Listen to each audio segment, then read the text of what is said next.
All right, Honorée, welcome to the show. Thanks for having me. Nice Absolutely. to meet you. Yeah, great to meet you too. So for those of you who have not met her yet, Honorée Corder is a best-selling author, executive and business coach, and serial entrepreneur who helps people clarify their visions and turn them into reality. She empowers others to dream big and go for what they truly want. Her mission is to inspire and motivate people to turn their vision and dreams into their real-life reality, sharing a leading-edge process she created for her executive coaching clients. So Honorée, it's an absolute pleasure to have you here. Well, let's get started and tell us about your background, kind of how you got started as an entrepreneur and an author. Well, I was raised by entrepreneurs, so that's kind of, when you're raised by entrepreneurs, that's kind of what happens, right? You figure out that you can work for someone else, but if you're working for someone else, they're probably the ones that are going to benefit the most from your hard work. So that was the message that was instilled in me from the time I was probably 5 or 6 years old. Like, I knew my parents were working for themselves. They were working at home. They were working very hard and very smart. And I picked up on those messages. And so it wasn't very long into my adult life that I decided that being an entrepreneur was definitely my path. That's awesome. So how did you get started? And what was kind of your first business or first venture that you started? Well, my first was a failed venture. I was a nanny for a while. I left where I was living on the West Coast and went to the East Coast and became a nanny, and then thought, oh, I'll go back to where I was from and start a nanny business. And I just had no idea about running a business, everything that was entailed that I needed to know, that I needed to figure out. And when you're dealing with children and people's children, there were liability and insurance and all kinds of things that I just didn't know. And so once I got about neck deep in it, I realized that that wasn't exactly the business for me. And so I didn't continue to pursue that. And so then I started what my parents had done. So they were advanced degree professionals, but they had had a side business that became their full-time business with Shackley Corporation, so a network marketing business. And so that seemed logical for me to do something that I had grown up on, right? I had seen the weekly meetings and the product demonstrations and the opportunity presentations. And so I decided I'm going to give that a try. And that was my first really successful venture in my 20s. And then I became a business coach at the same time becoming a speaker. So I kind of, those things are, I don't know, peanut butter and jelly, salt and pepper, right? You very rarely find someone who does coaching that also doesn't speak, because speaking is one of the best ways to market your business. And then I met Mark Victor Hansen about 5 or 6 years into my coaching journey. And he said, gee, honey, everybody's a coach and a speaker. You have to be an author. You have to be an authority. You have to have a, this credibility piece. And he said, so you need to write a book. And I was like, oh, all right, well, haha, how hard could that be? What could possibly go wrong? And so I've been a authorpreneur for about 15 years. That's so awesome. Yeah, your story is very similar to mine. I mean, when I was 19, I started in network marketing as well. Awesome. My parents were in the business originally. Okay. And, that was really my first successful business as well, where I really started earning, significant income to have freedom. And then, after that, I just, I learned so many skills in that business that I was able to take that and do so many other amazing things. So, I mean, I really want to hear about that, like, because I think sales is very underrated, especially among authors, creative people, artists. Sure. They don't want to talk about sales. They don't want to learn about sales. They don't want, self-promotion is a bad thing, right? So I'm curious to you, like, what did you learn in that field, and how did that help you succeed as an author? I always had an innate ability or intuitive process where I wanted to connect with someone. I didn't want to just sell them something. I wanted to kind of peel back the layers and figure out, do you need this vitamin, or do you need this cleaning product, or do you need this opportunity? Like, I can't sell you a blue shirt because you have one. Unless blue is all you wear and you need 50 blue shirts, but that's something I need to know in order to sell someone something, right? So I was always very curious and wanted to get into the hearts and minds of the people that I was in front of, not just go and meet my numbers. So I learned, probably because I did a lot of repetition, right? I listened to Tony Robbins, and he said, if you give 100 presentations over the course of 10 years, then 10 years of experience is 100 presentations. So if you want 10 years of experience faster, then give 100 presentations in 100 days. And then you have your 10 years of experience, right? So I just did more revolutions on the bike.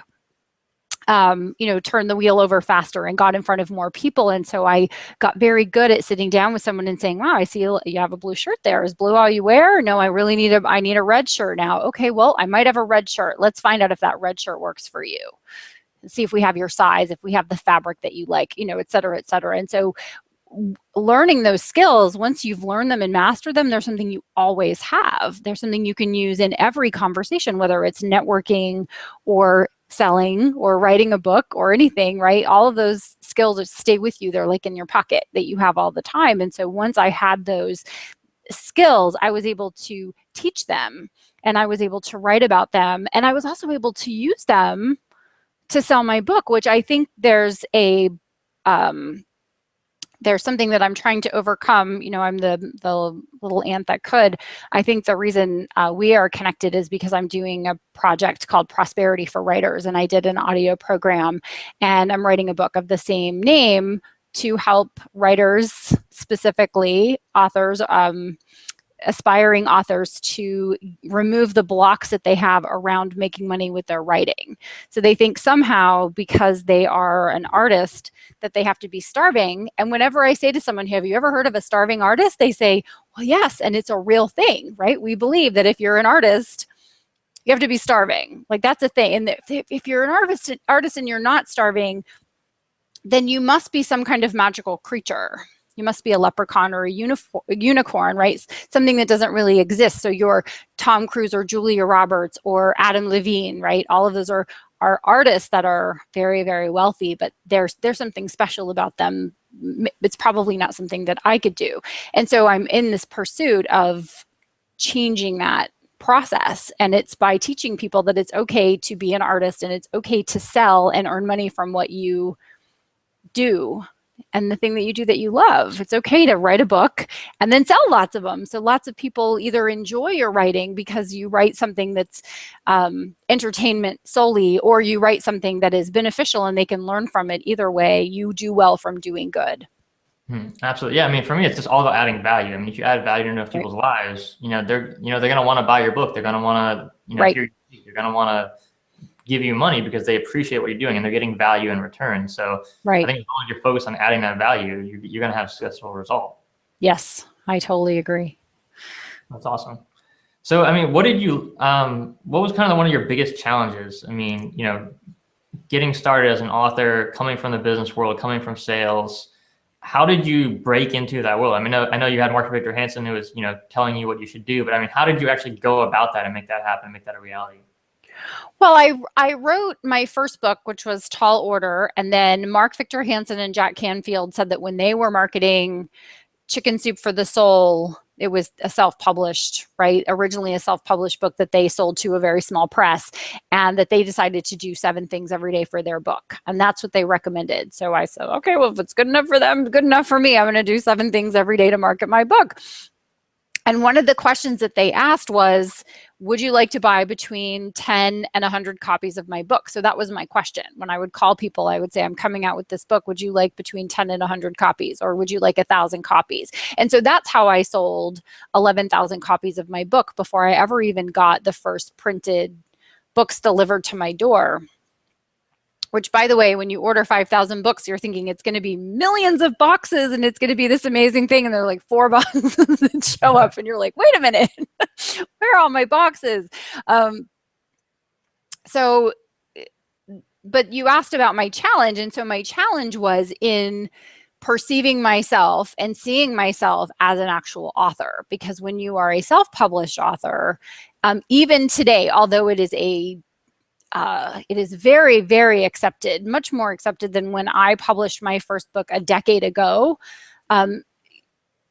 There's still a little bit of, there's still a faction of people that think if you weren't published by a New York publisher, or you weren't, you're not New York published, that you're not a real author. And my bank account and my monthly royalty checks would beg to differ.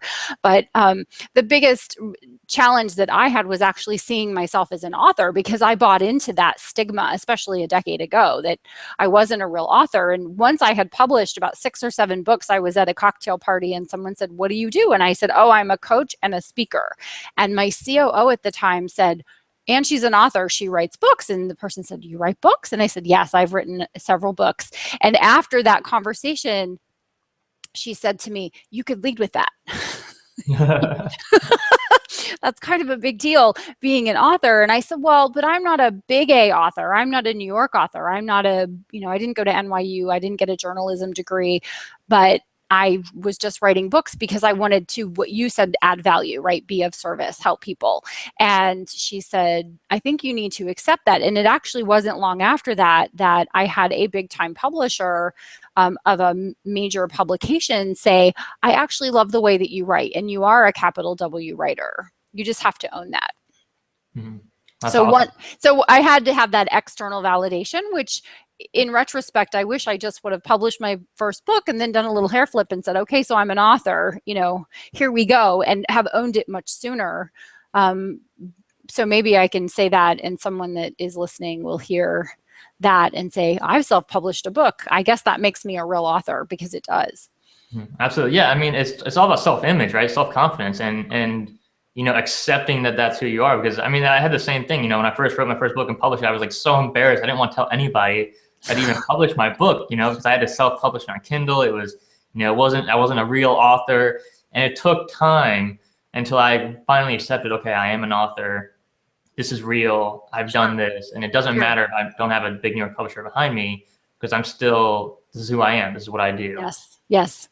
Well, you'll actually make more money, as you know. You'll make more money if you don't have a big publisher behind you. And the minute you press publish and it says in 24 to 48 hours, your book will be live, and then you get that email that says your book is live, or you get a knock at the door and it's the delivery of your books, like, you're an author. Congratulations. Welcome to the party, right? And you'll probably get bitten by the bug and you'll write more and more and more books. That's what happened to me.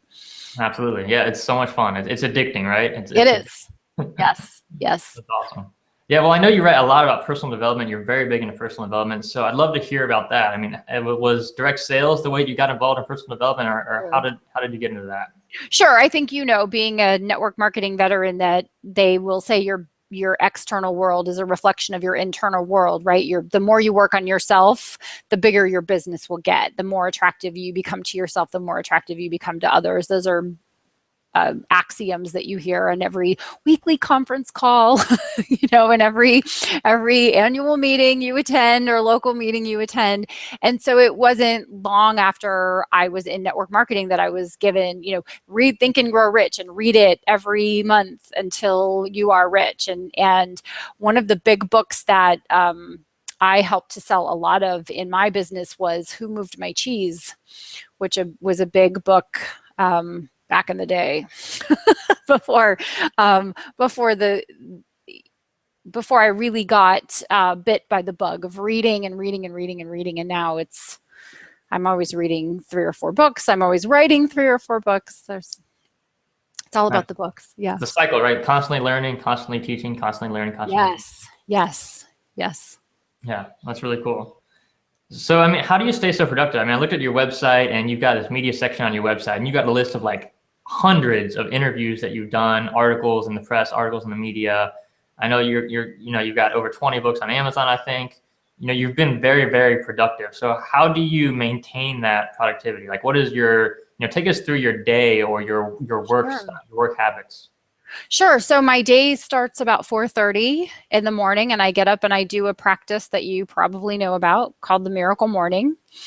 So there's a great book by Hal Elrod, who I am now business partners with to help him serialize that book series. And so we publish the Miracle Morning for real estate agents, and we're just coming out in a couple of weeks with the Miracle Morning for salespeople, which is exciting. So once I go through that morning practice, which as a business and executive coach for years, I would say to my clients, you have to fortify yourself against the day. So when you get up in the morning, the very first thing you need to do is turn on. So whatever that looks like for you. Before I discovered the Miracle Morning, I was just recommending a morning practice. So get up and read something that inspires you. Move your body, even if it's just running to the mailbox and back. Like, get your systems flowing, get your blood flowing, and all of that kind of stuff. And so those are the practices that I engage in. So I do the meditation and the affirmations and the visualization, and I read something, right? Got to do the reading. And then I write. And so the way that I am so productive from a writing standpoint is I write every single day. I have 1,000-word minimum that I commit to every single day. And so if you multiply that times 365 days, what we have is a lot of words. And I don't know, I don't promise that they're all good words. I just promise that there are words. But ultimately that sets the stage for me to produce a lot of content. And that's just for the books, but I also do interviews and I write. I have 3 blogs that I work on every single week. I write for the Huffington Post, divorce and business sections, and then I write for my own followers that have opted in to follow me and want my stuff in their inbox. So there's a lot of production that goes into that. But surprisingly, what I've found is that it doesn't take really a lot of time in order to do the things that make the most difference. It's actually just making sure that you commit to that time. So to write 1,000 words takes me anywhere from about 20 minutes on the low side to 60 minutes on the high side.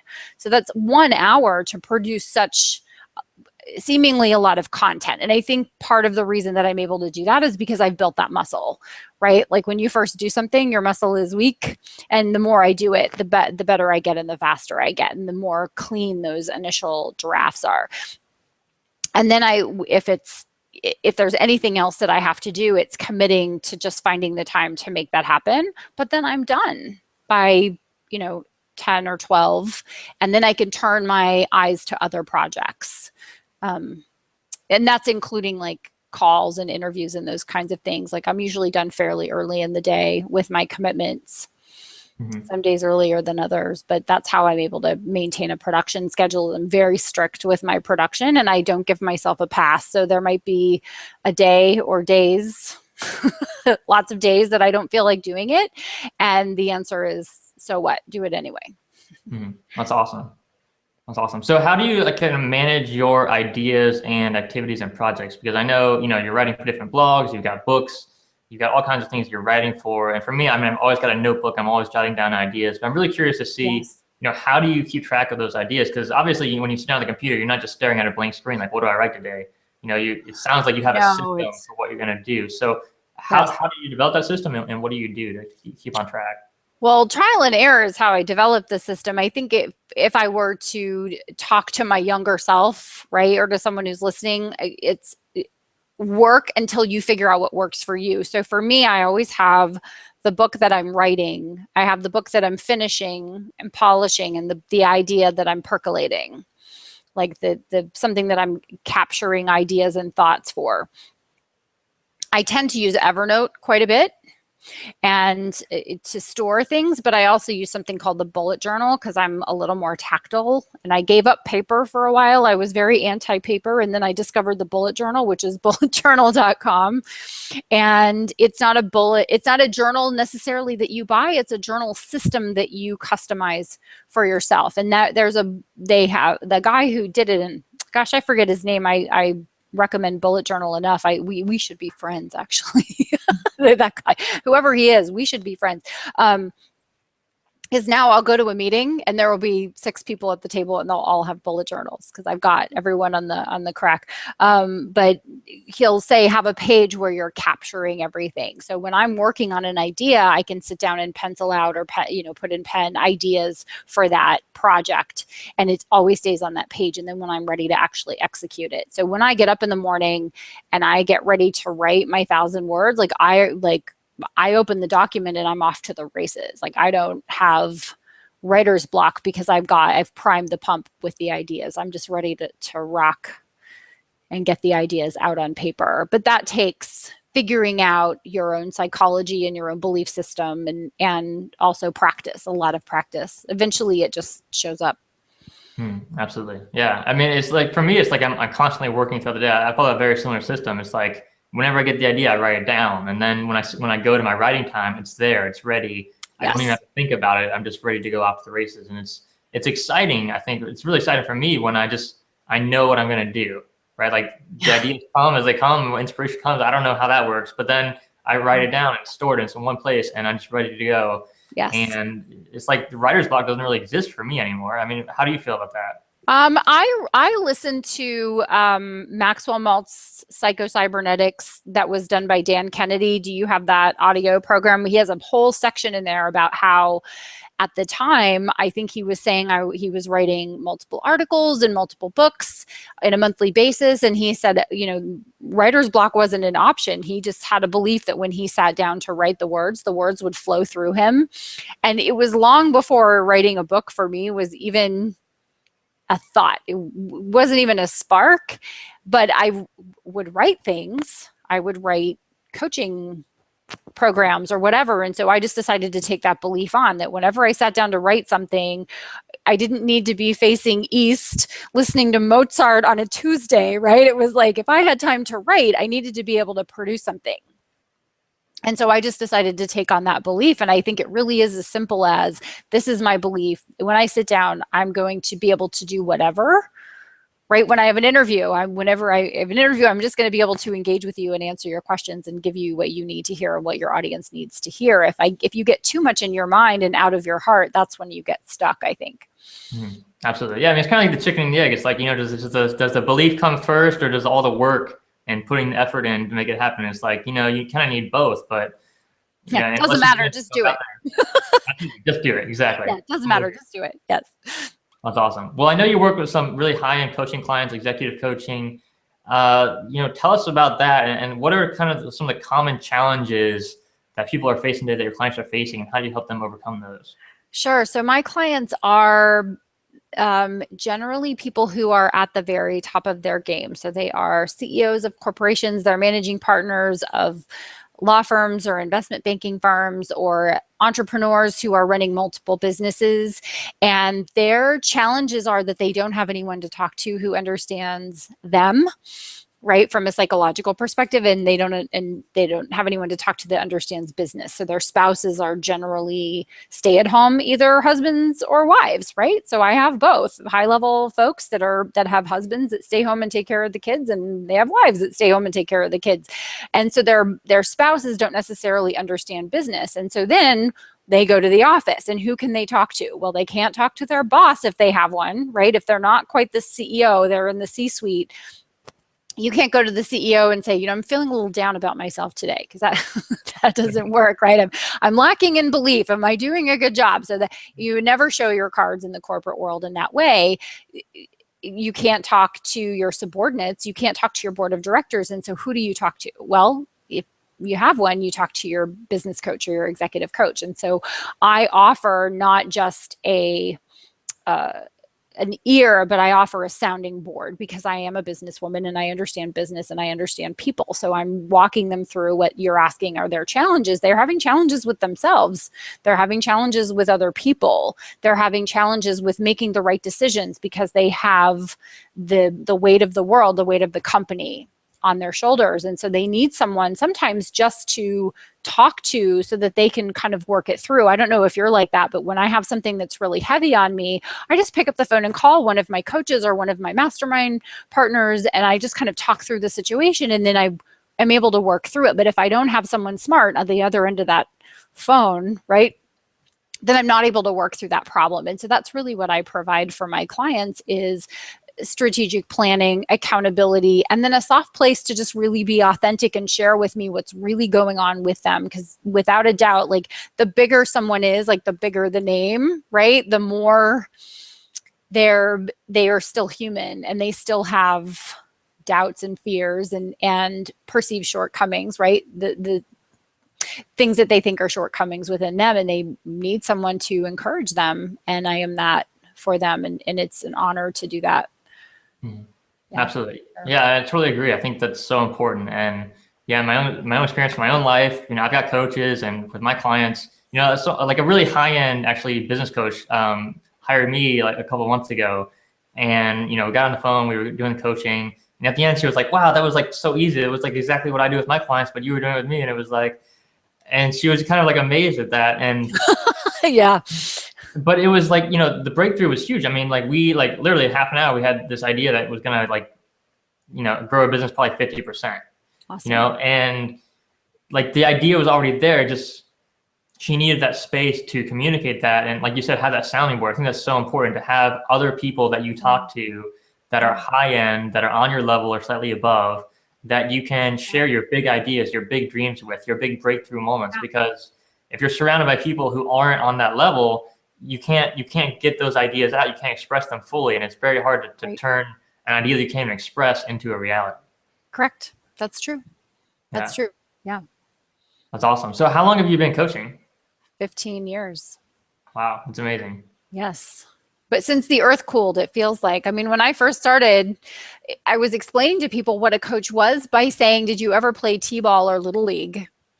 Right? Did you ever play softball as a kid? Okay, well, what did your coach do for you? They taught you the fundamentals, right? How to do this, that, and the other thing, right? So I was explaining using kids' sports. And now it's much more common. Now it's much more common. Yeah, absolutely. So tell us about kind of, you mentioned, mastermind groups. Are you in a mastermind group? I know we've had a lot of people listening to the show and kind of wonder, how do I get into a mastermind group? How does that work? So you can share with us a little bit about that.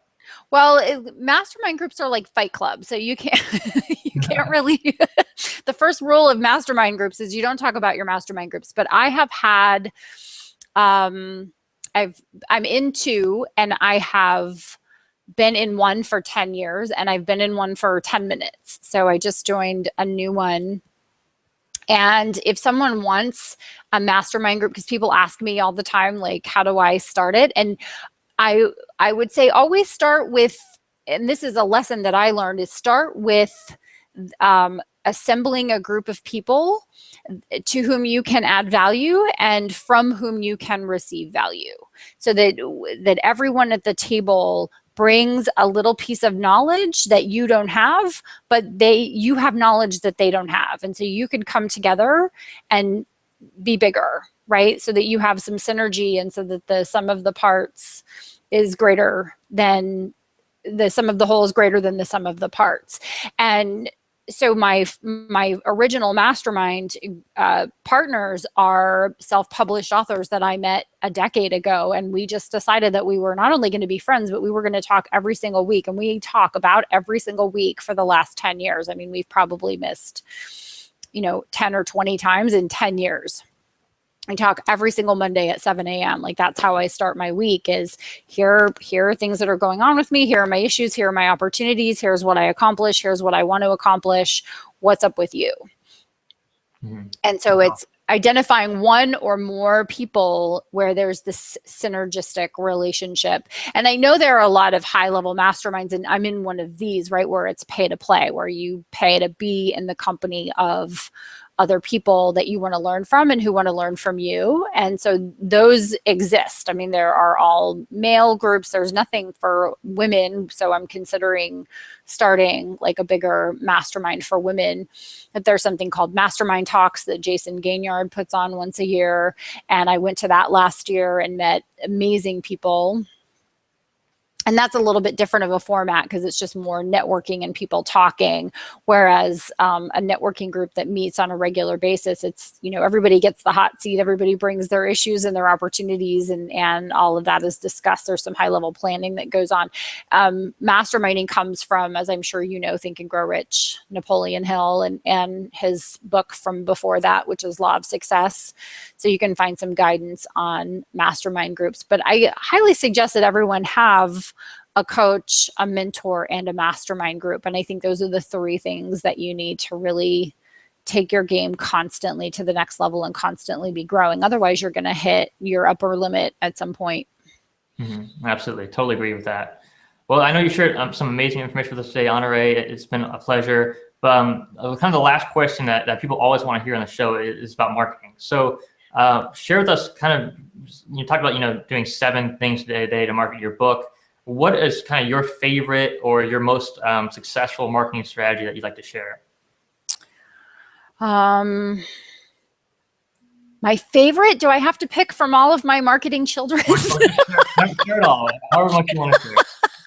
Well, I blog. I think being in someone's inbox is really important. I like doing shows. I do podcasts. I do 3, 5, 10 podcast interviews a week to kind of meet new people and their audiences. I have a lot on social media. I have a book series for single moms, and the #1 place people discover me is on Twitter. Funnily enough, Facebook and Twitter are the top 2 places that single moms go to look for information and encouragement, so they can find me there. And then I write for Huffington Post, which is always very helpful as well. But I don't know if there's anyone that's a favorite. I don't know if someone said I had to give up one. If I could, it would be like giving up a favorite child, because they all work for different things. And at some point in the very near future, I'm going to have a couple of podcasts as well, because I think that's important for people to be in people's ear, especially as CarPlay is coming. Apple CarPlay is going to be in every car, right? You'll be able to spend time with people on their commute and encourage them in that way. So that's coming up. That's awesome. That's really cool. Well, it's been a pleasure having you, Honorée. Before you go, tell us where people can find out more about you and what you're working on. Sure. So my website is honoreecorder.com. And so HONOREECORDER.com. And then everywhere on social media, I have managed to get at Honoree. So Twitter, Instagram, Facebook, I'm just HONOREE, and that's how they can find me. Awesome. Thank you so much for being here. Thanks so much.